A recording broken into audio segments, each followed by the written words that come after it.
তৃণমূলের মহা জঙ্গলরাজ উপড়ে ফেলে পশ্চিমবঙ্গে এখন পরিবর্তন আসন্ন, আর সেই লড়াইয়ের উপকেন্দ্র হয়ে উঠেছে ভবানীপুর। মুখ্যমন্ত্রী মমতা ব্যানার্জি এই কেন্দ্রের বিধায়ক হলে ভবানীপুরের অনুন্নয়ন এখনো স্পষ্ট।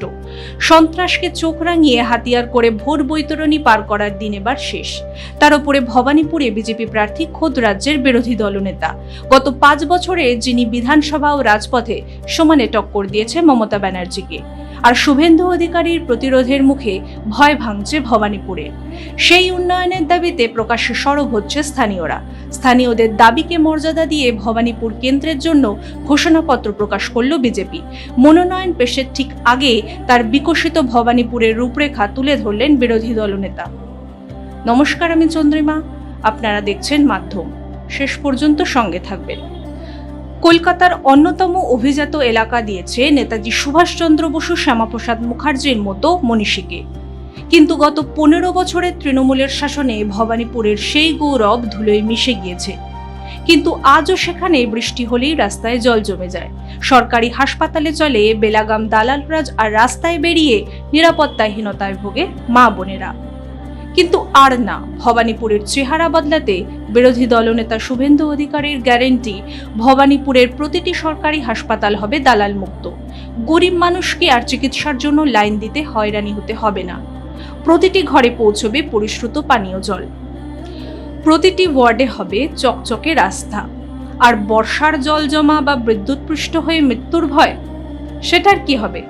অত্যাধুনিক জল নিকাশি ব্যবস্থার মাধ্যমে এই সমস্যার চিরস্থায়ী অবসান ঘটাবে বিজেপি। শুভেন্দু অধিকারী জিতলেই ভবানীপুরে আর কোনো ভাইপো বা সিন্ডিকেট রাজ চলবে না।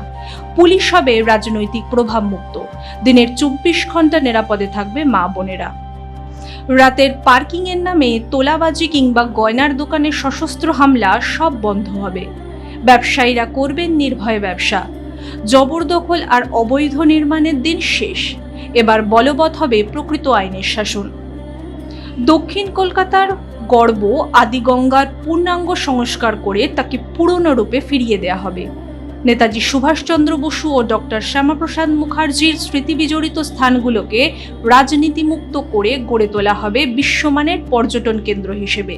স্কুলে স্কুলে হবে স্কিল ডেভেলপমেন্ট এবং কর্মসংস্থান গড়ে উঠবে। তৈরি হবে এক সুস্থ ও নেশামুক্ত ভবানীপুর। ভবানীপুরের ঘরের ছেলে শুভেন্দু অধিকারীর শপথ, ভবানীপুরকে নতুন রূপে সাজিয়ে তুলবেন তিনি। এটা মোদিজির গ্যারেন্টি, বিজেপির গ্যারেন্টি। ভবানীপুরের ঋতগৌরব পুনরুদ্ধার করতে আগামী 29শে এপ্রিল পদ্মফুল চিহ্নে ভোট দিতে আহ্বান জানিয়েছেন শুভেন্দুবাবু। ব্যুরো রিপোর্ট, মাধ্যম।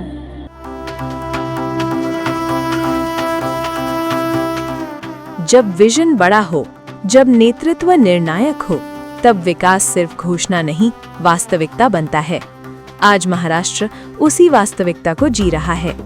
प्रधानमंत्री नरेंद्र मोदी के आत्मनिर्भर भारत के संकल्प ने भारत को वैश्विक निवेश का सबसे भरोसेमंद केंद्र बनाया है।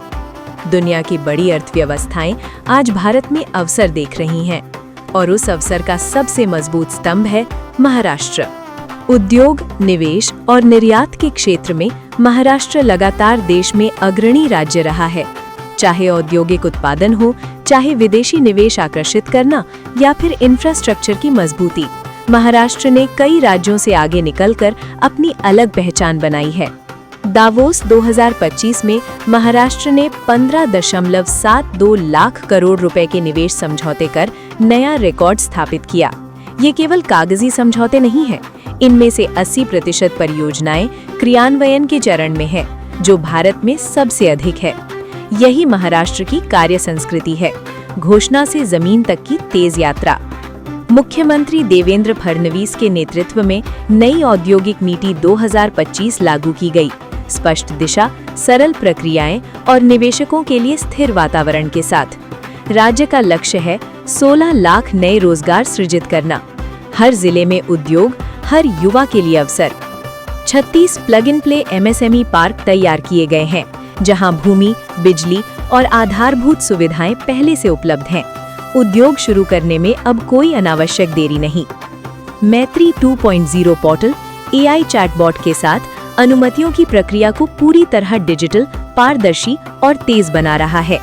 प्रधानमंत्री नरेंद्र मोदी का विजन मुख्यमंत्री देवेंद्र फडणवीस का नेतृत्व और महाराष्ट्र की उद्यमशील ऊर्जा मिलकर बना रहे हैं एक नया औद्योगिक भविष्य। महाराष्ट्र, निवेश का विश्वास, विकास का भविष्य।